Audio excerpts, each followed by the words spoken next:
guys! Welcome back sa aking channel. Ang dami-dami nang nagbago. Alam nyo naman, sa mga subscriber ko dyan, alam nyo naman ang dahilan kung bakit nag-stop tayo sa pagbablog. Kasi, hindi ko mapaliwanag, basta maraming dahilan. Kung gusto nyong malaman, sige mag-comment lang kayo sa comment section.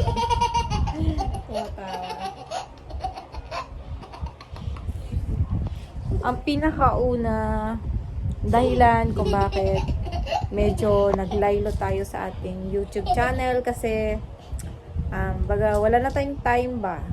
Pero madalas akong updated sa page dyan, ilalagay ko dyan. Follow nyo ako dyan para mas dumami tayo sa aking page. At syempre makita ninyo ko araw-araw kung gusto nyo lang ako makita. Wala naman akong saplitan.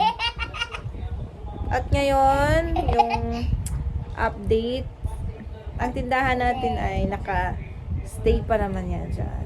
Pero kung gusto nyo na ma-tour ko kayo ulit, itutour ko kayo anytime. Basta mag-comment lang kayo dyan kung gusto nyo i-tour ko kayo. Tuwa-tawa. Update sa ating life ngayon guys ay meron na tayong syempre 3 na yung ating anak. Yung una nyong naabutan ay si R pa lang, isa pa lang yung anak ko. Pero ngayon yan, 2 na sila. Ayan. Yang meron akong toddler, meron na akong 10 months.